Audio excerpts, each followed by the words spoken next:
Today is the day that I give you the tool that you need to become successful. Batteries not included.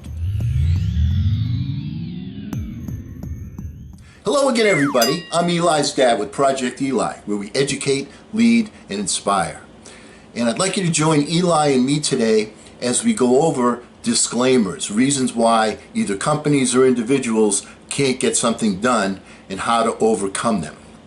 First of all, let's talk about disclaimers. Bob Beecher made a list of 691 disclaimers. I picked out a whole bunch of ones that I thought were kind of neat, and we're going to work on those and talk about how to become a successful person using some of these disclaimers.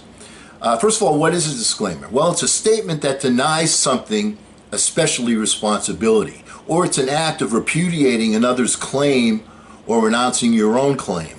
All right, repudiating means to refuse or to accept responsibility or to be associated with something. So let's move forward and let's get started. First one, action figures sold separately. You know, we're divided 95%, 5%. 5% successful, 95% unsuccessful. If you are A, want to become successful yourself, or B, you're looking to build a team around you as a leader, keep in mind that you're going to have to recruit either yourself or some action figures, and they're going to be difficult to find. So do your due diligence and find these action figures, because there are a lot of people that are talkers out there, but action figures are sold separately. Second, all research statistics are blatantly flagrant. You know what I found is that a lot of times when people start making statistics, they're making statistics to support a particular theory or thought that they want to get out there. So that instead of like taking the statistics and making a determination based on the statistics, what they do is they have a determination and then they want to develop statistics to support that. Couple of points. Number one, always observe the eye test. You know, I worked at a library, and one of the things they did at the library to increase circulation was they said, if you come in and you take out 5 books in the library, we'll let you take out a video for free. We're not going to charge you for it. We don't care if you bring the books back the next day. You don't even have to read them, whatever, but we'll give you a free video. So that was to encourage people to take out more books. You're padding the statistics. Is that serving what you're really there to do? Aren't you there to serve the community? Always keep your eye on the ball, because when you do that, that's short term and that doesn't get anything accomplished. It evaporates very quickly. Number 3, always drive on roads, not on people. You know, some people will do anything to become successful. You got to keep in mind that if you're going to be successful, you're not going to be able to do it alone. You're going to have a team around you. You're going to have a mastermind group, people that you work with. And some people feel that they elevate themselves by running other people over. That's not the way it works. You don't want to be that way. Always keep in mind that it's people that make an organization successful. People make an organization successful. It's critical that you have the skill of utilizing the best that you can get out of people, and you don't get that by running them down. You get that by working with them. At participating locations only. You know, there are so many different places where you can work. There are so many different places you can play. But one of the things is that in order to achieve, there has to be participation. People have to work with you. Now, one of the things in terms of the workforce, the work area, is how do you get people to work with you? Is you share the vision and sell the dream. If people are just coming into work and mechanically doing this and this and this and this, and they're not doing it with any purpose, A, they're not having any kind of fun, they're not being as productive as they can be. However, if you take the same scenario and you have a dream where people are going for something, if there's an end result in mind, if there's a vision to be accomplished, then you're going to find that people are much more productive than if all they're doing is putting fries in the bag or putting the buns in the toaster. All right, there has to be some sort of a vision. Even at McDonald's, if your vision is to say, we're going to have the best productive hour, we're going to sell the most food today, then there's a lot more activity in the bug section, isn't there? All right. Number 5, attendant does not have combination to the safe. And I also added to that, drive with what you see in taxi cabs, driver carries less than $100. All right, what's my point here? The point is that you're not going to get the final solution unless you're working with a mentor. That's critical. Don't ask people that don't know how to get something done. So if you're looking for the combinations of the safe, the attendant doesn't have it. If you're looking to really rob a taxi cab, they only carry $100. You're not going to get the end result that you're seeking if you're a criminal.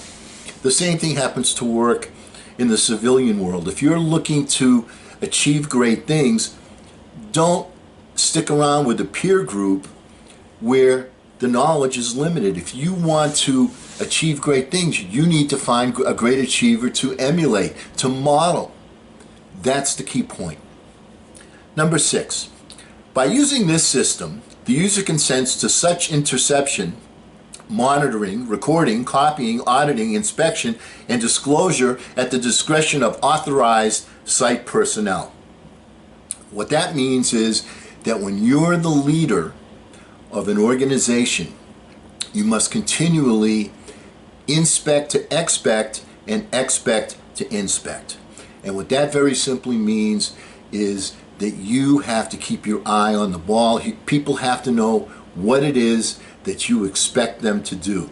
And you constantly have to monitor that, measure that, inspect that, and make sure that you're getting the results that you want to achieve.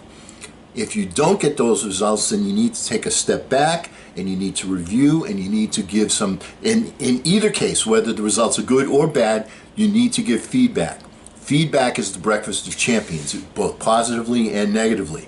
If it's negatively, then you want to make sure that people say, you know what, I think we could do a little bit better, let me show you how. And then work with the person to get better results. If the people are doing better, if you're getting the expected results, then you can move forward a little more quickly.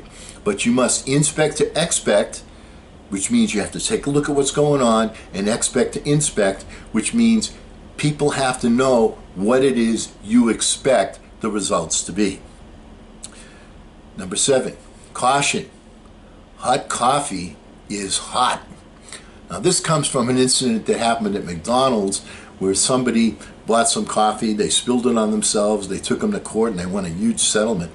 But that's not what we're talking about here. What we're talking about here, hot coffee is hot, is when you get an idea, when you get momentum, that's when you really want to drive forward. How do you get momentum? Is you share the vision, you sell the dream, you have your team working together, people are moving forward, and you start to work like a locomotive running down the track. It's the difference between going 60, 70, 100 miles an hour down the track. You just burst right through any sort of barrier that's in your way, or if this train is standing still, you put a block of wood in front of one of the wheels and the train ain't going no place. So you want to get that momentum, you want to get the train moving, you want to just be able to burst through the barriers, because there's going to be barriers. But once you have that momentum, you're able to plow right through them. Caution may cause drowsiness, nausea, dizziness, or blurred vision. Danger, harmful or fatal, is swallowed. You know, there's a lot of people out there that are handing out a lot of bologna sandwiches. And you have to be careful when you're talking to people with bologna sandwiches. You have to listen carefully, because sometimes people are just yak, yak, yak, yak, yak. They talk to hear themselves talk. If you swallow what it is they're saying and it's not right, that can be fatal to your cause.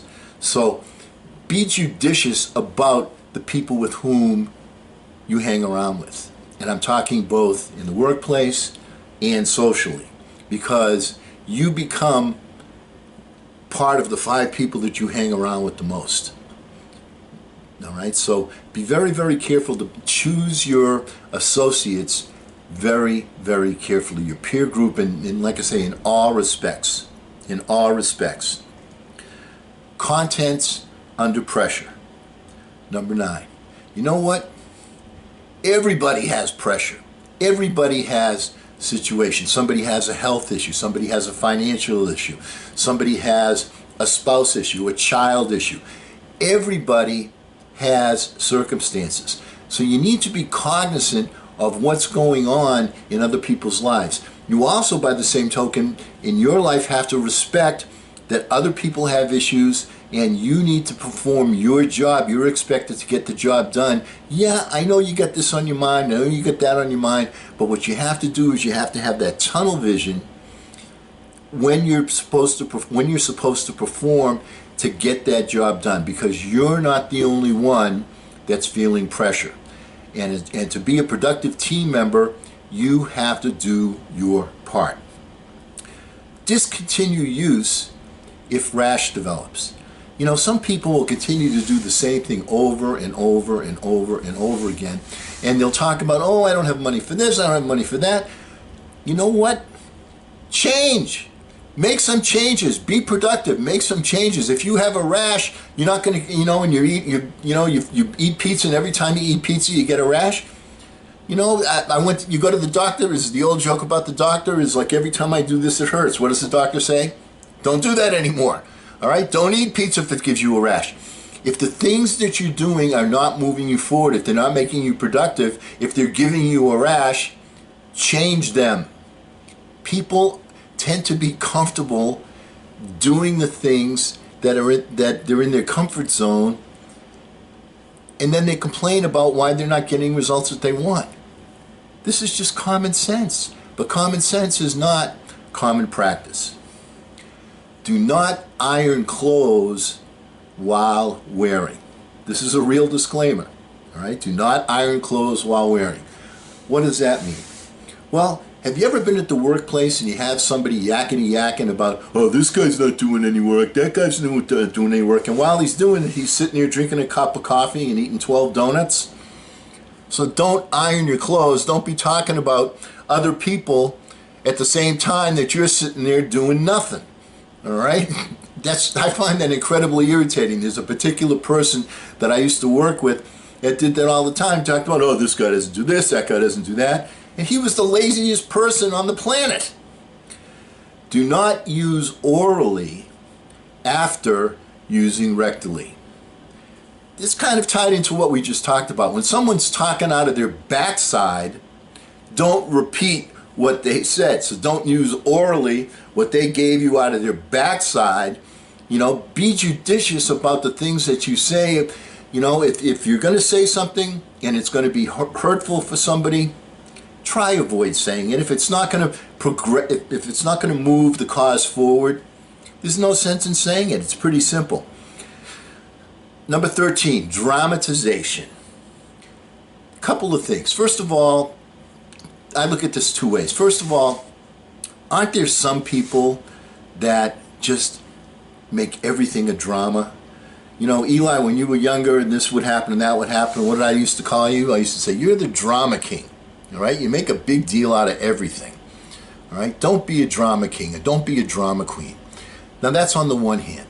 On the other hand, when you're trying to make a point, when you're trying to be an influencer, and this is a dramatization once again, if you can tell a story, that is a very, very effective tool to moving your situation forward.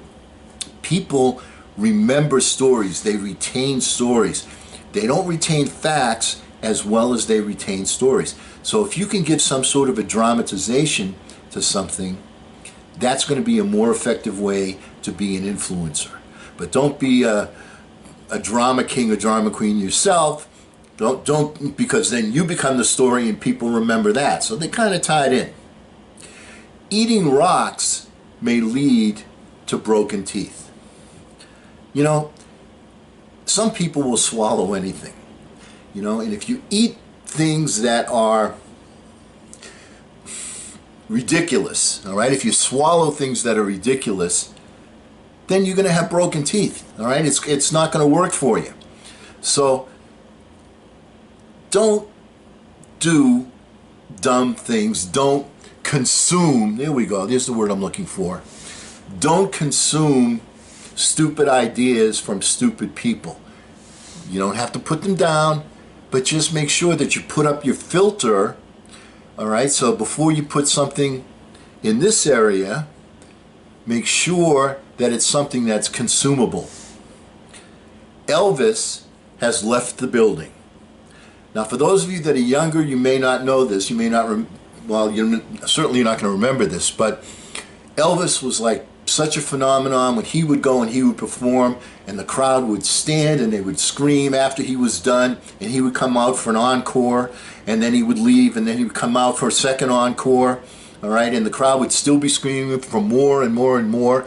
And what the people that ran the show would do is they come out and they would say, in other words, you're not going to get any more. They would say, Elvis has left the building. So how does that fit in with what we're talking about today? Certain things that are good right now are not always going to be productive. It's sort of like the horse and buggy to the car, all right? Yeah, you can have a horse and buggy, but the horse and buggy has left the building. There are new ideas. As we become older, as we become what I like to refer to as myself more seasoned, there are new ideas that take forth and they're grasped by the public, and you have to pay attention to those and give them their due, because times change. Keep in mind, principles do not change. Principles, the formula for success is the same now as it will be 20 years from now, as it will be 100 years from now, as it was in biblical times.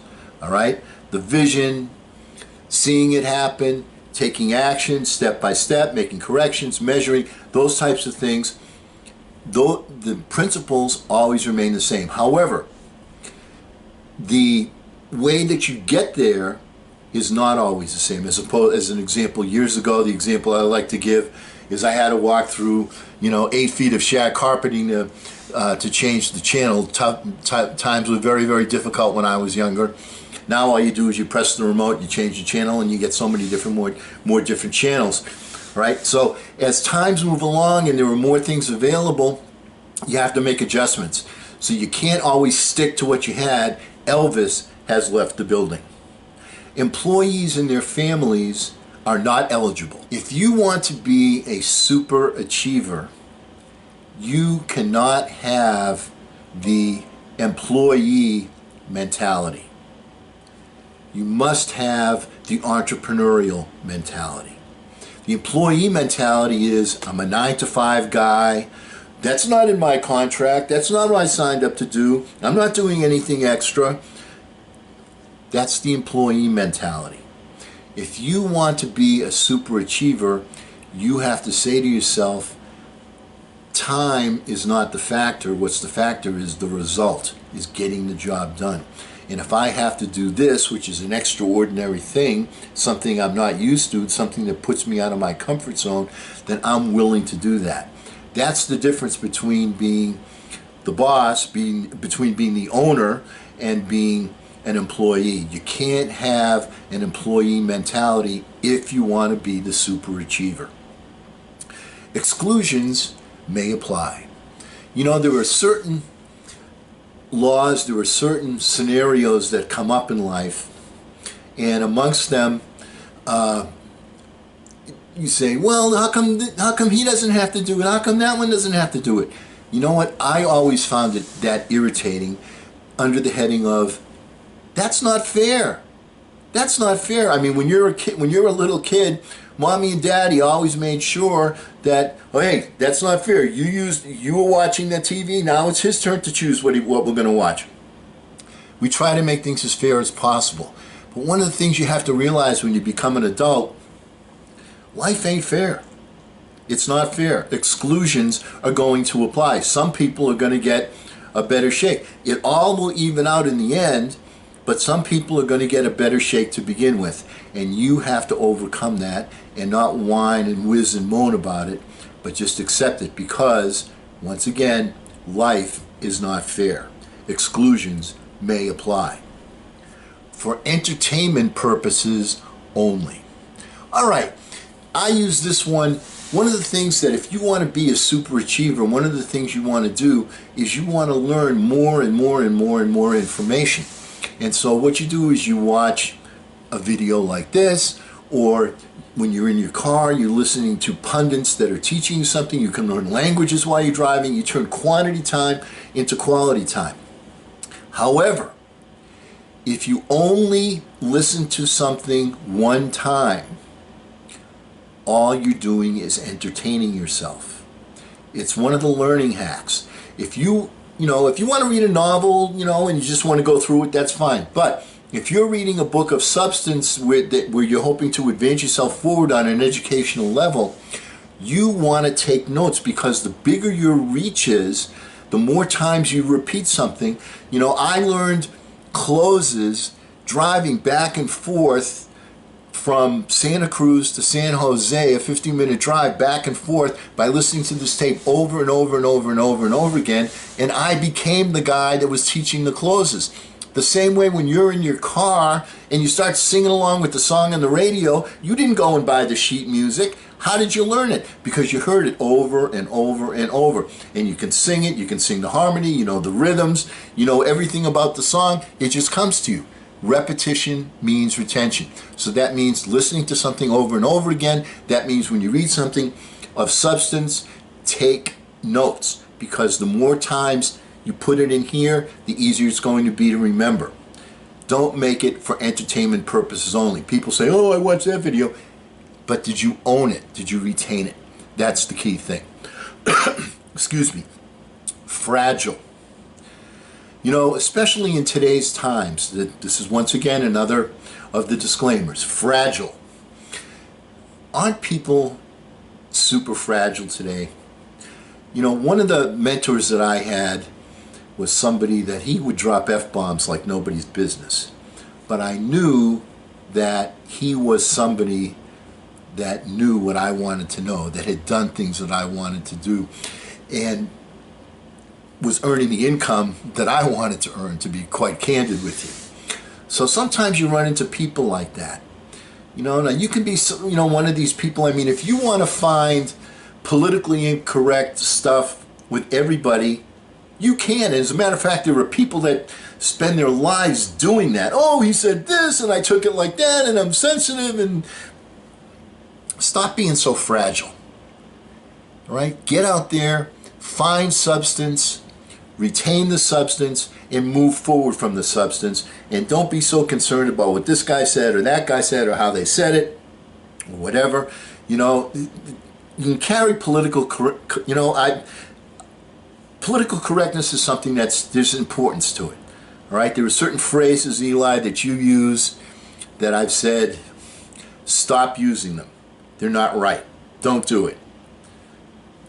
But you know what? You can carry everything too far, and sometimes people just get too super sensitive. Let's move on from that, shall we? Let's get rid of fragile. Hard hat and safety goggles are required. If you're going to be a successful person, two things you definitely need. You need your hard hat and you need your safety goggles. The hard hat is because there's always going to be, in the building that you're building, the skyscraper that you're building for yourself, there's going to be little remnants that are falling down. You don't want to get hit in your bare head with little rocks or little nails or whatever, and you want to protect your head. You want to protect what's inside. And the other thing is, you want to have those goggles. Why? Because you always want to be able to look at your vision, the long term. You want to have a short-term, immediate focus, but see how it fits in with the long-term vision. And you're going to need those goggles if you want to see long-term. You need to protect your eyes. You need to protect your vision. So protect the outside and what's inside, and protect the vision so that you can always be moving forward towards that vision. I am a non-attorney spokesperson. I'm a non-attorney spokesperson. So you have somebody that gets on a commercial and they're talking for 10 minutes, about this and that and blah, blah, blah, blah, blah, and then I'm a non-attorney spokesperson. What I'm saying is, they're not an expert. Get advice from experts whenever you can. It's great when your friends say, oh, I tried this and it was great, and the restaurant was good and the food was good. Good. So one person's good as another. It's an opinion. Everybody has one. Everybody has a belly button too. However, always remember that there are certain people that have knowledge. If you're going in, if you have a broken leg, you want to see the orthopedic guy. That's who you want to go see. You don't want to go see the dentist. You want to go see the orthopedic guy, the guy that specializes in that particular area. See the expert. When you can get expert advice, it's always the best. Why? Because it gives you certainty. Now, I'm not saying don't question. I'm not saying don't get second opinions. What I am saying is be wary of advice you get from the rank and file. A lot of times the rank and file will give you, I'll give you an example. Years ago when you would get burnt, they used to say, oh, put butter on the burn. That's, you know what? When you go to a doctor says putting butter on the burn is the worst possible thing you can do. You want to put water on the burn. But people that were close to you, even your mom and dad, your brothers, your sisters, your relatives, your friends would say, oh, put butter on the burn. People that have your best interests at heart don't always know the right answers. So whenever you can get expert advice, get that expert advice. If condition persists, consult your physician. If you cannot read these instructions, please notify a flight attendant. Okay, I put those two together. If condition persists, consult your physician. If something's going on over and over and over and over again, find the expert. Kind of similar to what we just talked about. If you cannot read these instructions, please notify a flight attendant. Hey, if you can't hear me, raise your hand. If I can't hear you, how am I going to know to raise my hand? Sometimes, I was they just had a program. Well, I'm not going to tell you about that, but here's what I am going to tell you. Don't sit there and let something fester. Find someone that can give you some advice on a situation. At least air it out with somebody and get an opinion and listen to it. Always look for an expert. Always look for the physician. But if you're not clear about particular instructions, you want to make sure, and if there's a situation that requires you to be clear, make sure that you get clarity. In the event of an emergency, an oxygen mask will drop down from the compartment above your head. Okay, kind of two things with this. First, as they say on the airplane, but obviously this is from the airplane, if there's an emergency, the oxygen mask is going to come down. They tell you what? Put the oxygen mask on yourself. You must be under control yourself to be in control of others. So before you start putting the oxygen mask on your children, on the people that you're with, the people that you're responsible with, make sure that you are under control yourself. That's the first thing. The second thing is when you're in an emergency situation, you're trying to solve an issue. Use your subconscious mind. Plant the seed. Give the infinite mind an opportunity to respond. Put the vibe out there. How do you do that? By envisioning the end result that you want to achieve, seeing it, feeling it. One of the best times to do that is right before you go to sleep, and that gives the infinite mind a chance to see that end result, and it can come back to you with a transmission that will tell you how to solve it. The oxygen mask will fall. It will give you the air supply that you need to get that job done. So use that particular disclaimer in those two ways. In the event of fire, remain calm. All right, that goes back to what we were just talking about. In order to be in control of others as a leader. Now, sometimes you see leaders and they just fly off the handle, they start yelling, they start screaming, and when they do that, people don't listen to what you're saying, they listen to how you're saying it. If you want to be someone giving direction, you have to be in control. One of my mentors, Bob Anderson, used to say that to me all the time. In order to be in control of others, you must be under control yourself. It's as simple as that. Okay, you remain calm, And when you remain calm, then you exude that to other people. They will look to you and they will follow your leadership. And you know, I see that a lot when I was coaching and I had kids, and at the end of the game and we need a basket to score, you know, and all the time during practices the kids are yakety yak and they're fooling around, they're throwing balls. But when the rubber meets the road and we need to get a basket at the end, and we need to stop the other team from scoring a basket, and there's a timeout and there's a couple of seconds left, the kids are all looking up. Okay, coach, what do we do? That's when leadership comes to the front, and you have to be under control. If you get excited as the leader, then the leader is always under control, and the leader gives clear, concise, definite direction. Clear, concise, definite direction. Individual results may vary. All right, so you give direction. Why may individual results vary? Because people accept direction from different vantage points. So what is it you want to do? If you're giving direction to someone, and I'm not just talking a basketball game, I'm talking in the business place, I'm talking socially, you know, in your family, and you're giving direction to someone, always it's a good idea to have them regurgitate that direction back to you and have them express to you what you expect the results to be. Once again, expect, and inspect. Okay? Because a lot of times people don't think on the same wavelength, they're not on the same page. Excuse me. So if one person's thinking one thing and another person's thinking another thing, individual results may vary. Instruction, usage known. Same thing. All right, there's another disclaimer. If you're giving instructions, once again, I can't point out how often in business this just kills it. When you give instructions, always have the person repeat them back to you so that it's clear, so you're clear, that they understand, and then that gives them certainty in what it is to do. Don't ever assume that they understand. Even the most simple instructions, you'd be surprised how many times people put a different slant on things. That's why I'm saying this twice. It's very, very critical as a leader. Number 28, keep off the grass. Okay, let's see. What do you suppose I mean by that, Eli? Keep off the grass.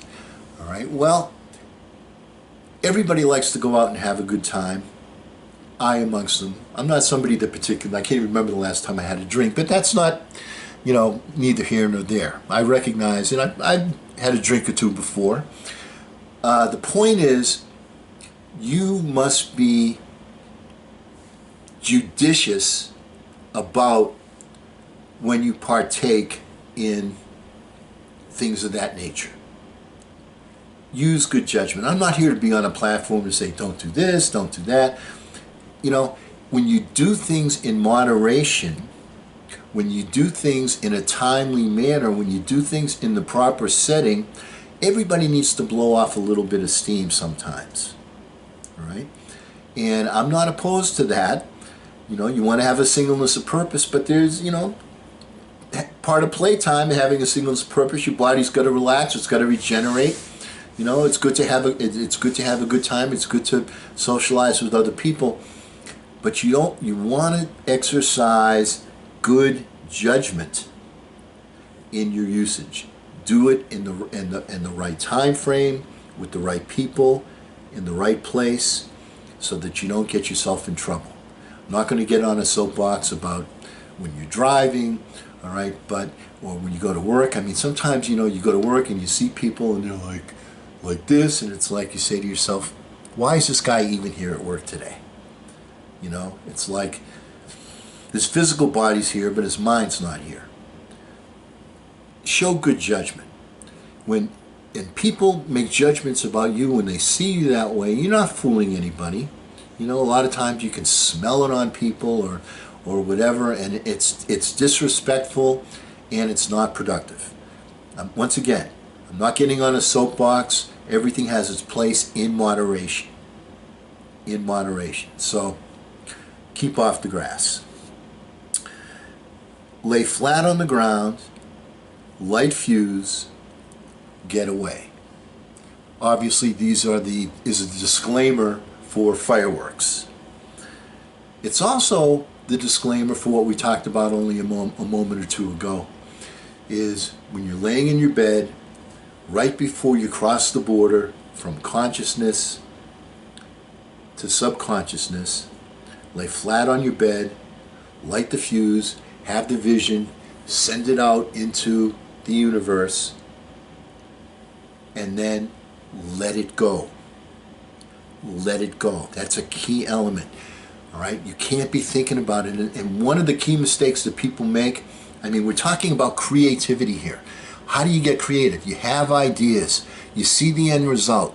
You put it out there, and somehow, some way, and the 5%ers tell you this, the universe will respond in either a mind flash or will create a circumstance. And these are things that, you know, that happen over and over and over and over again. So why not take advantage of it? It's a scenario that the 5%ers experience. Napoleon Hill mentions it in big time, mentions it in the book, Think and Grow Rich. I mean, it's something when he interviewed the 500 most successful people of the day, they all had the same formula. It all worked the same way. When they had that singleness of purpose, they would get a mind flash, or some circumstance would evolve that they couldn't predict or plan or anticipate that would put them in position to become successful. This is what's going to happen. The mask is going to come down with the oxygen in it. But you have to plant the seed. So lay flat, light the fuse, and then get away from it. Because if you're thinking about the ways that you've done it that have not been successful, you're sending that vibe up into the universe. You don't want to send that vibe. You want to send the vibe of the finished product. That's the vibe you want to send. And then the universe will respond in kind. But if you confuse the universe, if you send things, as an example, I pointed out that I in a video or two ago, that I typed into the Google "no football," and then I got like literally a billion different responses that all talked about football. Don't put what you don't want, put what you do want, leave it there, let it be, give the universe a chance to communicate with you. That's where we're going to stop for today. And because we will never end a meeting on a philosophical note, get rid of your disclaimers and get out there and charge! I'm Eli's dad.